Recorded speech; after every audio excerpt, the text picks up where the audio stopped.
తెలంగాణలో గత 10 ఏళ్లతో పోల్చుకుంటే రాష్ట్రంలో ఇప్పుడు బీజేపీ కాస్త బలపడిందనే చెప్పాలి. ఎందుకంటే కేసీఆర్ హయాంలో పట్టుమని 10 మంది కూడా గెలవకుండే. ఇప్పుడు అలా కాదు. గత 2023లో జరిగిన ఎన్నికల్లో 8 మంది ఎంపీలు, 8 మంది ఎమ్మెల్యేలు గెలిచినా అధికార కాంగ్రెస్కు ప్రధాన ప్రతిపక్షంగా ఎదగడంలో ఎందుకు విఫలమవుతున్నారని గురువారం ఢిల్లీలో బీజేపీ ఎంపీలను ప్రధాని మోదీ నిలదీసినట్టు తెలిసింది.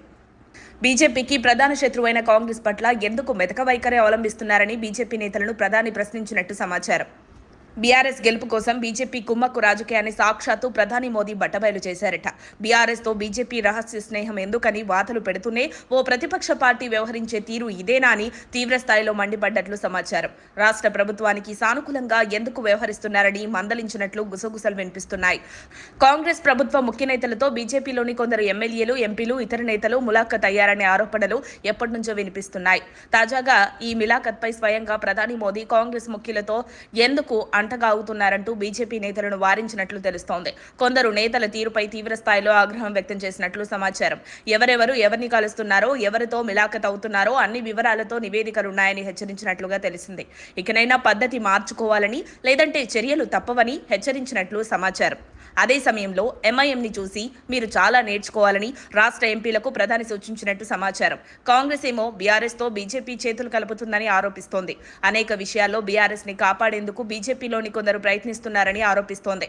పార్టీలో కొంతమంది నాయకులు కాంగ్రెస్ పెద్దలతో టచ్లో ఉన్నారని, దొంగచాటుగా కలుస్తున్నారని గతంలో బీజేపీ బహిష్కృత నేత గోషామహల్ ఎమ్మెల్యే రాజాసింగ్ సైతం మీడియా ముఖంగా ఆరోపణలు గుప్పించారు. ప్రధాని మోదీ బీజేపీ ఎంపీలను కలవడానికి ముందే 4 ఎంపీలను సీఎం రేవంత్ రెడ్డి లోక్సభ క్యాంటీన్లో ప్రత్యేకంగా కలిసినట్టు తెలిసిందే. వీరితో సుమారు 10 నిమిషాలు రాష్ట్ర రాజకీయాల్లో బీజేపీలో జరుగుతున్న పరిణామాలపై ప్రత్యేకంగా ఆరా తీసినట్టు సమాచారం. సీఎం రేవంత్ రెడ్డితో 4 బీజేపీ ఎంపీలు భేటీ అయిన విషయం ప్రధాని దృష్టికి కూడా వెళ్లినట్టు సమాచారం. ఎంపీలతో భేటీ సందర్భంగా మోదీ ఈ విషయాన్ని ప్రస్తావించినట్టు విశ్వసనీయంగా తెలిసింది. ఈ భేటీ ద్వారా బీజేపీ కార్యకర్తలకు ఎలాంటి సందేశం ఇవ్వాలనుకుంటున్నారంటూ ఆగ్రహం వ్యక్తం చేసినట్లు తెలిసింది. మీరు బీజేపీలో ఉండి కొట్లాడితే కొట్లాడండి, లేదంటే రేవంత్ గుటికి చేరుకోండని మోదీ స్ట్రాంగ్ వార్నింగ్ ఇచ్చారని ప్రచారం జరుగుతోంది. అయితే తాజాగా పంచాయతీ ఎన్నికల ఫలితాలను బట్టి చూస్తే రాష్ట్రంలో బీజేపీ గెలిచే అవకాశం అయితే కనిపిస్తలేదు.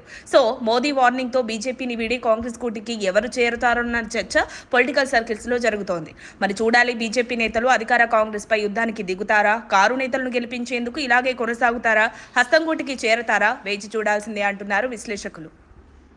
మరిన్ని అప్డేట్స్ కోసం మా కాయ్ టీవీని సబ్స్క్రైబ్ చేసుకోండి. మా వీడియో కనుక మీకు నచ్చినట్లయితే లైక్ చేయండి, షేర్ చేయండి. మీ విలువైన అభిప్రాయాలను కామెంట్ బాక్స్లో తెలియజేయండి.